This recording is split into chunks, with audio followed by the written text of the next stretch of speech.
Olá, Podpreves! Sejam todos mais uma vez aqui ao Café Previdenciário SLZ. Sejam todos muito bem-vindos. É com grande satisfação que a gente reinicia aqui mais uma semana apresentando aqui um tema de alta relevância. Nós fomos atrás desse tema bem recentemente, porque você sabe que a gente sempre se preocupa em trazer atualidades para cá e trouxemos um convidado super especial para estar aqui com a gente para tratar deste tema específico. Não é não, doutor Osmar? Com certeza, meu amigo Geraldo Silva. É um prazer novamente estar aqui ao seu lado e também com os nossos Podpreves. Olha só, essa semana, esse episódio é um episódio que está trazendo repercussão nacional. Vocês viram aí que um advogado foi preso por uma agressão física à sua esposa, sua companheira. Então é sobre isso que nós vamos falar. E hoje o nosso convidado é o Dr. Cláudio Estevão, é advogado, especialista em direito previdenciário, pós-graduado, é também o coordenador do IEPREV no estado do Maranhão. Seja bem-vindo, muito bem-vindo, doutor Cláudio Estevão. Doutor Osmar, doutor Geraldo, uma satisfação estar aqui participando do Café Previdenciário. E é um podcast já assistido por toda a comunidade jurídica do Maranhão, do Brasil. Então eu estava sempre ali como ouvinte, como espectador. E um prazer estar aqui contribuindo com um tema tão importante para toda a nossa sociedade. É isso aí, seja muito bem-vindo. Pessoal, roda a vinheta!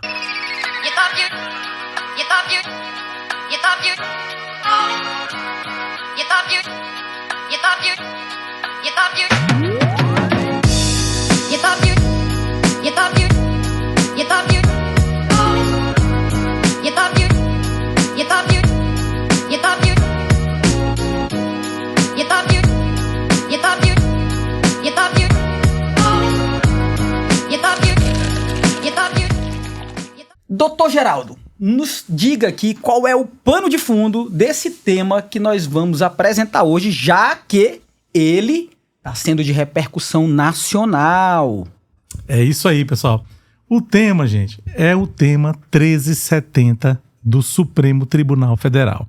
Esse tema, ele foi pautado agora e ele está suspenso em âmbito nacional porque surgiu uma controvérsia acerca de fonte prévia de custeio, acerca do tipo de benefício que deve ser concedido na situação enfrentada neste julgado do Supremo Tribunal Federal, que vai ser ainda decidido pelo STF. Então é uma questão polêmica. Polêmica muito demais, polêmica. Pessoal. E hoje muito o nosso convidado vai poder trazer um pouquinho mais, destrinchar esse tema. Não, doutor Cláudio?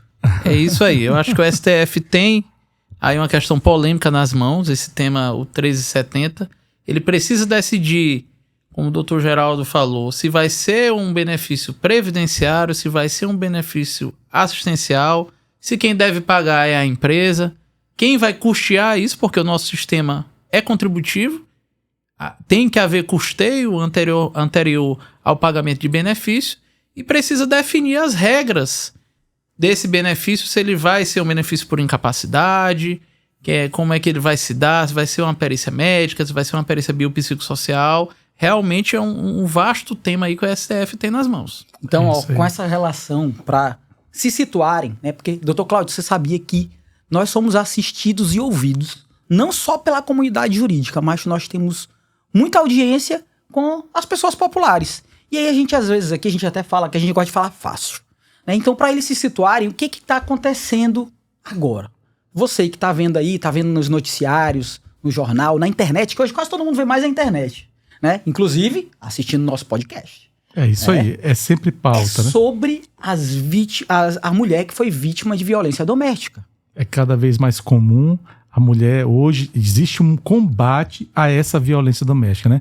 Eu assistindo uma palestra, uma apresentação do professor Frederico Amado acerca desse tema. O professor Frederico, ele é da Bahia, né? E ele, na sua apresentação, ele diz uma coisa interessante. É muito triste e ele saber que essa realidade, sim, está presente não só no nosso país, mas no mundo afora, né? De violência doméstica contra a mulher. E isso é realmente que deve ser pautado, isso tem que estar na pauta do nosso dia a dia, porque isso atinge os lares, isso atinge as famílias.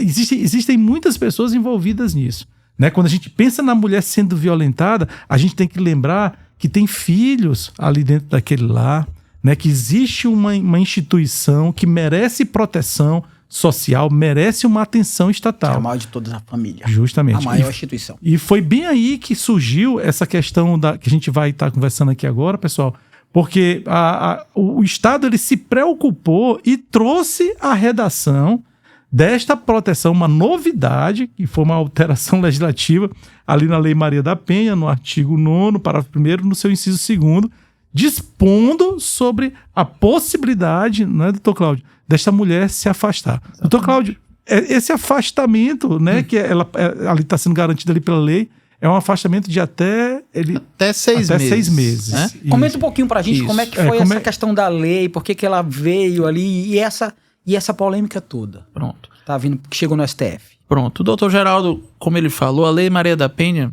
sempre na tentativa de trazer essa proteção da mulher vítima de violência doméstica, ela trouxe no artigo 9º essa possibilidade da mulher que sofreu a violência doméstica, ela poderá ficar afastada do trabalho por até 6 meses, né? E aí o que ocorreu? Isso começou a ser judicializado, isso começou a chegar na porta da justiça e as questões começaram a aparecer. Tá, ela pode ficar afastada até 6 meses? Quem vai pagar? E aí isso começou a ser judicializado e já há algumas decisões dizendo, olha, quem deve pagar é o INSS. O INSS vai pagar, inclusive vai poder fazer perícia. E aí vem mais uma questão, essa perícia vai ser médica? Porque hoje os benefícios por incapacidade do INSS, por exemplo, o auxílio por incapacidade temporária, os segurados passam por uma perícia médica que vão fazer aquela correlação de doença com incapacidade. Incapacidade para o trabalho. Incapacidade para o trabalho. Não é só a doença, é a incapacidade. E ali o que a gente traz? Uma situação peculiar que a mulher está impedida, está protegida pela Maria da Penha de comparecer ao trabalho, mas não é por uma doença. Pode até ter se tornado uma doença psiquiátrica, tipo né? Psicológica. Mas ali o que ele traz? Ela pode se afastar e pode ser por diversos motivos. A gente conversava aqui antes de começar o programa. Vamos supor, então, que aquele agressor trabalhe no mesmo prédio que ela, trabalhe no escritório ao lado, trabalhe na mesma rua, que tem o costume de ir lá. Ele sabe aonde ela trabalha, né? E se ela tá tentando se esconder, o pior lugar para ela aparecer, pessoal, é no ambiente de trabalho. Porque ele sabe que ele vai encontrar ela lá e vai poder ameaçar a vida dela, né? Essa questão, né, doutor Cláudio, ficou ali... A Maria da Penha traz a proteção, mas não trouxe uma regulamentação de como seria. Perfeito. E aí, vai cair no colo da empresa, do empregador? Vai cair no colo do INSS? Vai para onde? Lembrando, pessoal, que os benefícios por incapacidade, eles têm uma natureza de substituição da renda. E é por isso que começou o embate aí, né, doutor Cláudio? Exatamente. De saber quem que vai pagar. Ora, se ela não está aqui no trabalho, né? Se ela se afastou por mais de 15 dias, que é o que a lei de benefícios prevê, que eu tenho que ficar pagando essa conta aqui, né? Então isso realmente foi bem aí que surgiu toda essa discussão jurídica que a gente vai estar conversando aqui agora.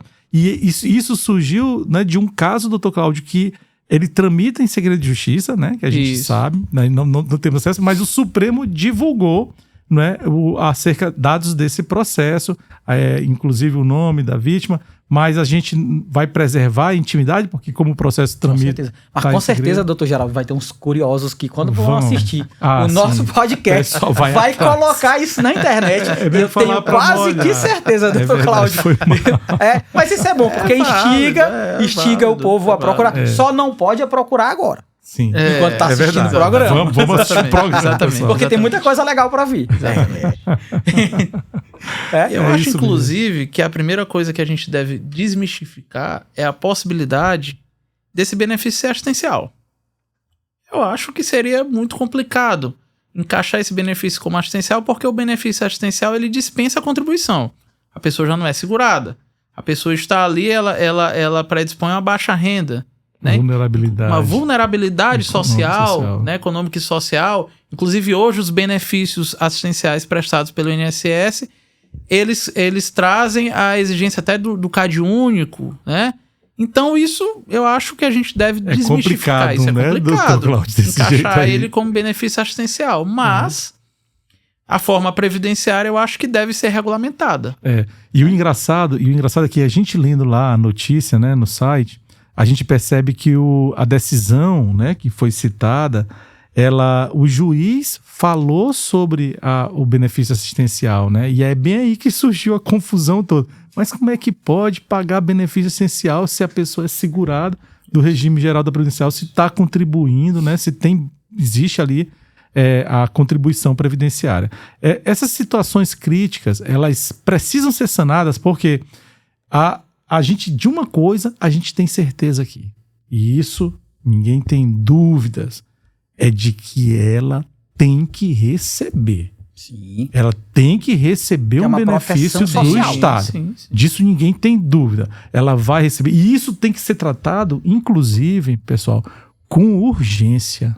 Com urgência. Esse é um tipo de tema que eu acredito que não deve ficar parado no Supremo. Esse é um tipo de tema que, se ficar na caixa, é como se a bola tá no pé do STF. Se ele não chutar isso aqui agora, a gente vai ter um problema em que um órgão jurisdicional, por não dirimir, vai acabar legitimando o quê, doutor Osmar? Que não a própria violência contra a mulher. Então isso tem que ser julgado. A gente sabe, né, doutor Cláudio, que a cada minuto que se tem no Brasil, a gente vê nas noticiários, vê a quantidade de que tem a agressão à mulher. A cada minuto tem uma mulher sendo agredida no Brasil. É muito. Então, muito essa forte. ocorrência que sirva aqui até para você que está assistindo e tudo, poder se conhecer alguém que está sofrendo isso, poder denunciar, que tem os canais próprios, né? Ou que você que ainda não conseguiu se desamarrar, Sim. tenha coragem,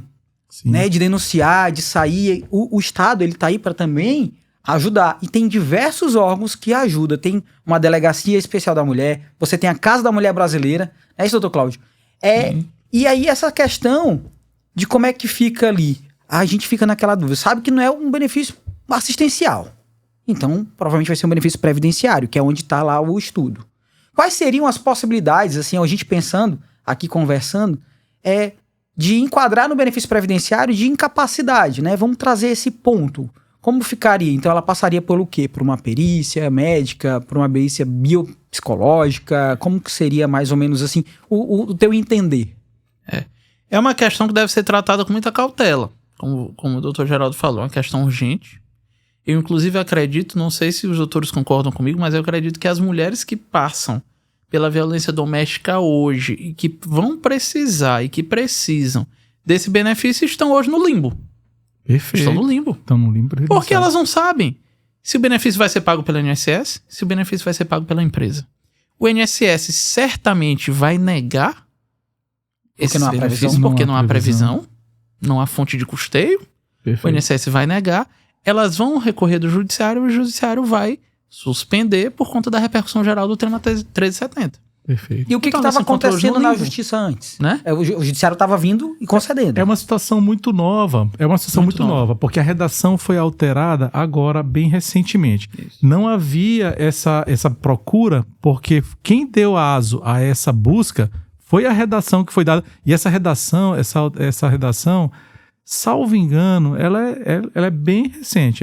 Desculpe, é porque a gente não está aqui fazendo consultas, mas a gente sabe que a afetação ela é de fevereiro, né? Sim, agora do mês que passou. recente. Bem recente, mas essa alteração devem haver muitos processos batendo Sim. no STF, tanto que ele tá fazendo justamente suspensão por conta disso. Eu encontrei algumas decisões, inclusive dos TRFs, concedendo os benefícios e determinando que o INSS pagasse e possibilitando que ela passasse por uma perícia. Sim. Ponto. Não definiu como seria essa perícia. Seria uma perícia médica? Seria uma perícia biopsicossocial? Eu acho que, ao meu ver, tem que ser, porque uma perícia médica, né, tão somente, pode ser que não constate naquele momento Sim. aquela incapacidade, na verdade, não é nem de estar produzindo, de estar trabalhando, mas de estar no local de trabalho. Eu até peguei condição. alguns pontos aqui, Olha, doutor Geraldo, doutor Cláudio, de eventuais possibilidades de estarem relacionados à incapacidade para o trabalho, já que os benefícios que estão sendo concedidos são benefícios previdenciários de auxílio por incapacidade temporária. Perfeito. E aí a determinação judicial está dizendo, faça perícia médica. Então, eu até trouxe aqui alguns pontos que poderiam estar sendo enquadrados, como transtorno de estresse pós-traumático, transtorno de ansiedade generalizada, episódios depressivos, porque com que ela sofreu uma agressão física, uma agressão moral, uma agressão social, uma agressão econômica, que às vezes deixa de pagar, de dar algo, de estar ali, né? Então, podem estar relacionados a isso aí. E aí, esse é um ponto que eu acredito para onde deve se deslanchar ou deve cair toda essa água ali. Seria um ponto, né? Sim, é um ponto relevante, sim, saber o tipo de doença, né? Para que a gente possa qualificar qual é a enfermidade que estaria sendo analisada. Contudo, uma coisa que o Dr. Cláudio falou aqui, que eu acho que é muito relevante, é a gente entender que existe uma avaliação que ela é de um contexto, né? Porque se você... Eu me coloco no lugar do médico, né? Se coloque no lugar de um médico. Você está diante para uma pessoa que se diz violentada. Qual é a garantia que você, como um perito médico, tem de atestar que aquela pessoa está sendo violentada? Nenhuma. Se você não tiver uma avaliação multidisciplinar para poder investigar essa situação, eu acho bem complicado, pessoal. Eu acho bem complicado. A ideia do que o Dr. Osmar falou é uma coisa muito relevante, pessoal. Você que está nos assistindo, assim, eu acho que é interessante saber que não pode ser uma dor de joelho. Não pode ser uma coisa... Tem que ter uma relação com o estado pro psicológico. Dr. Cláudio aqui, não justamente isso. O que seria relevante as mulheres que sofreram uma agressão física apresentar, tão logo ela sofreu essa agressão, o que seria? Ela ia o boletim de ocorrência, a documentação, ela ia para o hospital e tal, dependendo da... Né? Isso. O que o doutor pode trazer como pontos de documentos para fazer essa prova? É importante essa mulher, essa segurada, que sofreu essa violência doméstica, se documentar, como você falou. Então, o boletim de ocorrência, se ela compareceu a algum psicólogo, se ela compareceu a algum psiquiatra, trazer um laudo, se ela está tomando algum tipo de medicação por um estresse pós-traumático, como o Dr. Osmar falou, traga essa receita médica, essa medicação. Se no caso ela... de agressão física também, o exame de corpo de delito, né? O exame de corpo de delito, é o que eu ia dizer, o exame de corpo de delito, no caso de uma agressão física, se ela tem uma medida protetiva, e nessa medida protetiva está lá comprovado que o agressor, por exemplo, trabalha próximo teve aquela empresa, parte da medida protetiva dele se afastar tantos metros, não entrar em contato. Isso. Então eu acho que isso tudo é muito relevante para que a mulher consiga comprovar de uma coisa. Eu acho que a gente consegue ter certeza. A gente já tem o histórico das decisões dos nossos tribunais superiores. Não vai ser um benefício deferido automaticamente. Não vai. Com certeza não vai. Da mulher agredida chegar e dizer, olha, tá aqui, eu fui agredida, eu vou me afastar 6 meses do trabalho, tá aqui a prova que eu fui agredida. Eu acredito que não vai ser. Não vai. A gente tem diversos exemplos disso. A gente tem, por exemplo, a cegueira monocular hoje. É, por lei, deficiência, mas quando o advogado ou quando o segurado vai requerer um benefício assistencial, por exemplo, com base na deficiência de cegueira monocular, ele tem que passar por uma perícia médica. Sim. Pra quê? Pra comprovar que aquela cegueira monocular, que por lei é deficiência, está trazendo incapacidade para ele, para a vida e para o trabalho. É uma luta, né? Então é um exemplo. Não tem exemplo maior do que esse, que com certeza ela vai ter que passar por uma avaliação. As próprias decisões que a gente vê, o juiz disse, olha, defiro, a empresa vai pagar os primeiros 15 dias, vá para o sistema previdenciário, mas vai passar por uma perícia. Né? E isso vai trazer o quê? Judicialização. Só tem esse caminho. Nesse caso, só tem esse caminho. Por que só tem esse caminho? Porque ainda não há lei previdenciária regulamentando. É isso mesmo. Não é isso, doutor Cláudio? Exatamente. Então, serve de alerta esse programa aqui, já essa discussão, para os nossos deputados, senadores, os representantes do povo, do Congresso Nacional, para que eles já possam se alertar e já legislar. Se não há, eu não tenho conhecimento aqui, se há alguma lei nesse sentido já para apresentar um benefício previdenciário próprio para resguardar essa situação que veio lá da Lei Maria da Penha. Perfeito. Então, quando a gente tem que enxergar a legislação, a gente tem que enxergar como todo o mundo jurídico, todas as leis se complementam. Perfeito. Não é isso, doutor Cláudio? E a gente tem exemplos disso, né? Como aqueles benefícios que foram concedidos às vítimas de Zika. Sim. Que foi um benefício criado para atender aquelas vítimas. Então a gente precisa, as mulheres precisam dessa regulamentação e de um benefício especial, porque é uma situação que, você disse, a cada minuto as mulheres são agredidas. A gente tem um caso agora emblemático, que foi trazido no começo do programa, um advogado que foi preso por agressão à mulher. Então, como essa mulher vai ficar? Ela não merece ficar num limbo sem saber pra onde ir. Sem dúvida, sem dúvida. E eu acho que esse aí tem uma coisa, não tem? É o caso de polícia. Então, esse é o nosso caso de polícia de hoje. Solta o caso de polícia, Kevin! Olha aí, doutor Geraldo. O nosso caso de polícia de hoje é justamente esse evento que notícia. Teve ali no âmbito do nosso mundo, um advogado criminalista conhecido nas redes sociais e que está sendo divulgado que houve uma agressão doméstica, né, que a gente não pode aqui colocar, mas está sendo divulgado que houve uma agressão doméstica à sua companheira e que está sendo noticiado nos últimos dias, não é isso, doutor Geraldo? É isso mesmo. Os vídeos, né, que estão aí circulando todos os jornais estão mostrando essas imagens. Esses vídeos mostram a forma agressiva em que ele coloca a esposa, a companheira, para fora, né, de dentro, e ela chega a bater com ali o rosto no chão e acaba sangue no local. Então, assim, é uma situação, gente, isso gera na gente, né, nós que temos família, né, nós que temos... Eu, quando olhei ali para minha esposa, olhei para meus filhos, imagina, né, como isso deve ser uma situação tão complicada, né, para aquela mulher, como é difícil. Isso causa na gente uma revolta. A palavra é essa. A gente fica revoltado, né? E se você for ver as publicações, né, que foram feitas ali por este mesmo advogado acerca do que ele falava sobre a agressão à mulher, ele já dava sinais disso, né? É muito triste esse tipo de realidade. Mas nós precisamos combater esse tipo de coisa, né? Precisamos combater através de divulgação mesmo. A gente tem que falar. Às vezes, a gente não está aqui, pessoal, não é com o propósito de falar de A ou B, não, é de falar do problema, porque o problema precisa ser enfrentado e a gente precisa, a mulher, ela precisa, portanto, ter esse benefício. Então, você que nos assiste, né? Você que é mulher, você que sofre violência doméstica, saiba que você precisa de um advogado previdenciarista. Doutor Cláudio, nos fale aqui, Dr. Cláudio, ele é o representante do Instituto de Estudos Previdenciários aqui na nossa região, pessoal. Ele tem uma experiência, pessoal, muito grande com benefícios previdenciários. Eu tive a honra de conhecer o Dr. Cláudio num dos eventos, não foi, Dr. Cláudio? A gente foi para Belo Horizonte. Belo Horizonte, foi lá que eu te conheci. Lá que é o maior congresso, que daqui a pouco ele vai falar. E aqui, aproveitando a deixa, né, eu queria até tecer um elogio à sua pessoa, porque eu, quando tive lá contigo, foi legal, foi divertido e tal. Quando nós voltamos, né, aquela coisa de...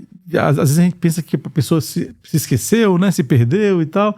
Não, Dr. Cláudio é dono de uma humanidade, viu, meu amigo? Obrigado, meu amigo. Você é uma pessoa assim que eu guardo com carinho no meu coração, porque eu lembro de ter visto você depois em outras ocasiões e você ali à frente do IEPREV. Sabe onde eu encontro ele muito? Eu encontrei ele na Dolce Grill.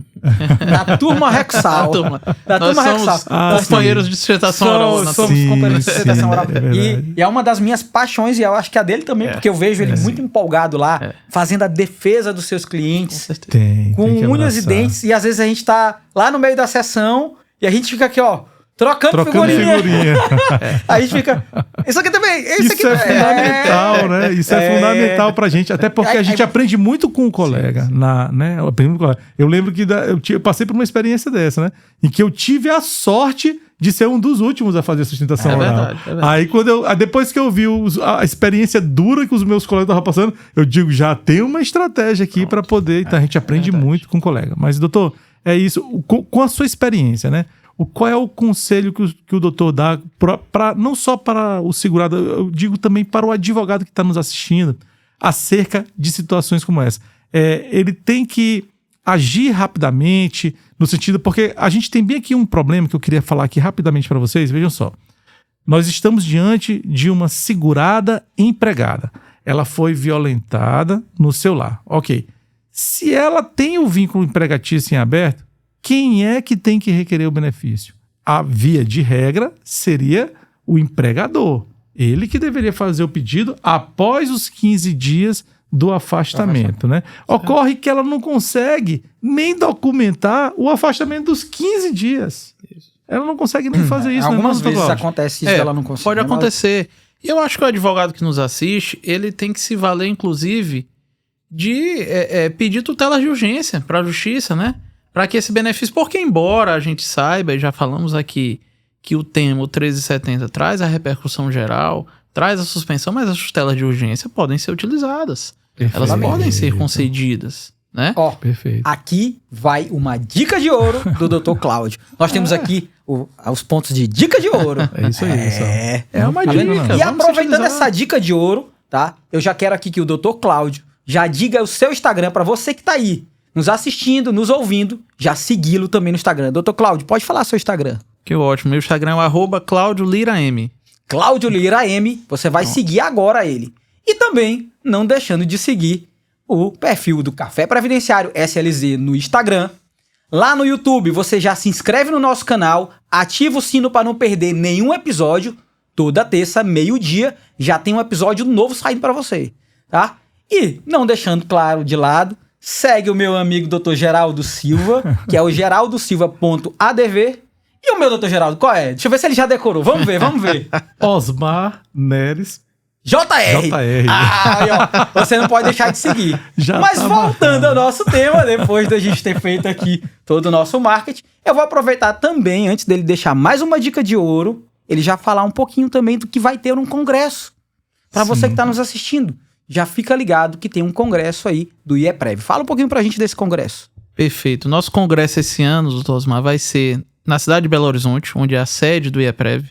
Então, tradicionalmente, os congressos do IEPREV são lá, dias 12, 13 e 14 de junho. Com certeza o maior e melhor congresso de direito previdenciário do país, e eu quero aqui aproveitar a deixa para trazer, sem mesmo falar com o presidente, mas com certeza ele vai estar nos escutando aqui, vai estar nos assistindo, e trazer aqui como forma de agradecimento ao Café Previdenciário e a vocês um desconto especial para os seguidores e os telespectadores do Café Previdenciário. Vou colocar nos comentários. A gente vai colocar nos comentários, nós vamos colocar também Isso. aqui um cupom de desconto. Um cupom de desconto para o Olha congresso. só que maravilha. Especialmente para os seguidores do Café Previdenciário. Vou rodar o cupom de desconto nos comentários para aguardar todos vocês. Ele vai ficar ativo por quanto tempo, doutor? Vamos ativar aí. Uns 5, 10 5 dias. 5 pronto. dias. Ó, 5 dias. ótimo. Esse cupom vai estar válido para você não perder esse congresso que é maravilhoso. Isso. Tá? Nós já participamos dele. Sem dúvida. E olha, doutor Cláudio vai estar lá. Esse ano vai palestrar? Vou estar lá numa mesa. Vai estar lá na Estar mesa. numa mesa lá de debate. Legal. Com certeza. E aí é importante também trazer para toda a sociedade que o Instituto de Estudos Previdenciários, ele além de promover os congressos, os cursos que vocês também já participaram aqui em São Luís, em todo o Brasil, a gente tem uma atuação muito grande como Amicus Curiae, né? Então, Sim. para quem não sabe, o Amicus Curiae, resumidamente, nesses processos, como nesse aqui no 1370, em que há repercussão geral, alguns institutos podem entrar como a tradução é amigo da corte. Alguns institutos podem entrar para auxiliar os julgadores, auxiliar os tribunais superiores na decisão desses processos. Certamente Esse aqui vai ter atuação. Certamente vai ter atuação do IEPREV. Esse tema é um tema muito caro para todos nós do direito previdenciário. Então, certamente o IEPREV vai trazer aqui uma atuação dentro disso aqui para que seja resolvido da melhor maneira possível, como a gente sempre tratou aqui, para salvaguardar o direito da mulher que sofre violência doméstica. Perfeito. Muito bom. Doutor Geraldo, e voltando pro nosso tema, Sim. né? A gente vamos falar aqui Termos da- pra gente chegar ali aos pontos finais do nosso programa de hoje. Calma que não acabou. Calma, Então vamos que não lá. acabou. Então vamos lá. Eu vou deixar o doutor Geraldo. Olha, Ele vejam gosta. só. Eu vou deixar ele pra Vamos parte final. pensar agora aqui nessa linha de raciocínio, porque o Instituto de Estudos Previdenciários, ele está o tempo todo, pessoal. Você vê sempre o IEPREV, o IBDP, o IAB, você sempre vê esses institutos ali realmente nesse debate. Isso é muito saudável para o processo, né? Então vamos lá. Eu vou agora falar aqui como se eu fosse um advogado do IEPREV ali, ajudando ali, e vou puxar a sardinha aqui para a segurada que está sofrendo nessa hora. Gente, olha só, eu vou ser muito sincero aqui com vocês. Não concordo com a tese, né? E aí, data máxima venha, né? Para quem pensa diferente, respeita a posição contrária, mas eu não concordo com a tese de que seria um benefício essencial. Porque ela é segurada empregada, como o doutor Eu acredito que nós Cláudio todos já aqui falou. a gente discutiu sobre isso, também a gente não concorda com um benefício assistencial. Isso. E se Que não traz a trata... característica. Perfeito. E se trata, pessoal, de um benefício substituto da renda. Se é substituto da renda, ele vai ter que ser calculado com a média contributiva daquilo que ela veio contribuindo ao longo da vida. Porque se ela tem uma renda X que é superior ao salário mínimo, né? A média lá, ela recebe um exemplo, R$3.000, e ela tem essa média de salário de benefício para gerar 91% no SB do salário de benefício de um auxílio-doença, sair com um salário mínimo vai ajudá-la? Vai piorar a situação dela, vai obrigá-la a voltar para casa numa situação de agressão. Né? Então ela merece mesmo o benefício do auxílio por incapacidade temporária. Né? Dentro do que nós temos hoje, né? Disso, Sim. dentro do que nós temos hoje. Até não haver uma regulamentação própria. Perfeito. Porque eu acredito que o caminho seria regulamentar Perfeito. para um benefício previdenciário, num benefício especial, como no caso que o Dr. Cláudio falou, assemelhado ali à pensão vitalícia, Pronto. a pensão do Sim, outras Zika-vírus. Trazer uma perícia diferenciada. E trazer as possibilidades. Já fica aqui um Possibilidades, alerta de trazer né? uma possibilidade até de... Ele pode deixar ele temporariamente, que eu acho que não precisa ser também ele pro resto da vida. Sim, não. Né? É Mas um ponto de que ela passaria por uma avaliação e ele trazia uma avaliação, podendo ser extensiva, então uma avaliação biopsicológica ali, Pronto, biosocial. pronto, Isso. Né? Agora, levando aqui para o judiciário, que notadamente nós vamos ter que ir para o judiciário, né, doutor Cláudio? Não Com tem certeza. para onde correr. Com certeza. Tem não que ir para a via judicial. Com certeza. Levando para o judiciário, a gente tem outra coisa aqui que nos conta a nosso favor. É a questão de que o juiz ele não está adstrito à regulamentação administrativa no que tange a busca da verdade real. Né? Ele vai poder produzir todo tipo de prova que ele entender que, né, é cabível ali dentro daquele rito em que o processo está tramitando. Né? Ele pode querer ouvir testemunhas, ele pode querer chamar a parte para que ela apresente documentos. Como o doutor bem falou, existem documentos de boletim de ocorrência que podem ser levados, né, a juízo. Isso O juízo vai estar adstrito, na verdade, à decisão que a gente tratou aqui do tema 1370, porque é um tema de repercussão geral que vai vincular, né, todas as demais esferas da justiça, né, eles vão ter que estar adstrito ao que for resolvido ali, mas a produção de provas é ampla, né? Ele vai estar adstrito ao rito que ali for decidido. Olha, é um benefício previdenciário, então o STF pode colocar um tipo de perícia e tudo. E aí o juiz vai estar... Ele tem maior liberdade. Vai ter maior liberdade para produzir as provas, né? Então, trazendo um conselho final para os colegas advogados. O que eles devem fazer num caso desse? Se chegou no escritório, uma mulher que foi violentada, e aí ela tá perdida, não sabe o que fazer, o que o doutor recomenda? Eu faria um pedido administrativo de benefício por incapacidade, porque a gente tem que ter o interesse de agir na justiça, então eu faria um benefício por incapacidade temporária, e na negativa desse benefício, judicializar pedindo... Com base... Aquela dica de ouro, pedindo a tutela de urgência, Sim, né? É verdade. Pedindo a tutela de urgência, porque é um caso urgente, realmente. Sem dúvida. Né? É um caso urgente, né? Doutor Geraldo, programa chegando ao fim. Demais. Né? Mas eu quero deixar aqui, então, para que o doutor Cláudio deixe suas últimas considerações, tá? Aqui no nosso podcast. A palavra é sua, doutor Cláudio. Doutor Osmar, doutor Geraldo, todos os espectadores que nos assistem aqui do podcast do Café Previdenciário, uma satisfação imensa estar aqui, contribuindo com esse debate. Então, é desse debate aqui que saem as teses. O que a gente discutiu aqui hoje pode chegar numa sustentação oral lá no STF. Amanhã, de um representante, por exemplo, do IEPREV, que vai representar o IEPREV numa sustentação oral como amigo escuro no STF, pode levar uma ideia do que a gente discutiu aqui hoje. Sem Então dúvida. isso aqui, o serviço que vocês estão fazendo com esse café previdenciário é um serviço informativo e é um serviço de grande valia para toda a população, não só para a comunidade jurídica, mas para toda a sociedade.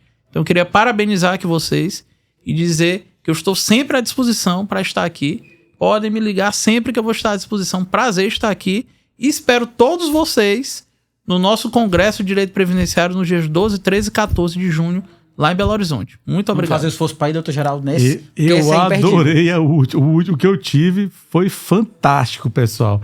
Tá ali, aproveitei, até visitei a Lagoinha, que ficava lá próximo. Serve para dar uma descansada. É bom com certeza. demais. Além disso pessoal. tudo, como a gente fala, fazer o network. É isso aí. Doutor certeza. Geraldo, Turma, não deixem de nos seguir nas nossas redes sociais. Estamos aqui com tudo e foi uma grande satisfação. Doutor Osmar Neres, é com grande satisfação que a gente recebe aqui o doutor Cláudio. Doutor Cláudio, que você volte aqui mais vezes para poder compartilhar essa linda experiência que você tem com o direito previdenciário, porque muito nos ensina também, viu, doutor Cláudio? É uma honra tê-lo aqui em nossa casa. obrigado, doutor muito Cláudio. massa. Queridos Podprev, mais uma vez, estamos juntos. E eu acho que vocês, eu tenho toda a certeza que vocês curtiram esse episódio. Então, compartilha com quem precisa saber dessa informação. E até o próximo episódio. Até mais, pessoal. Tchau, tchau.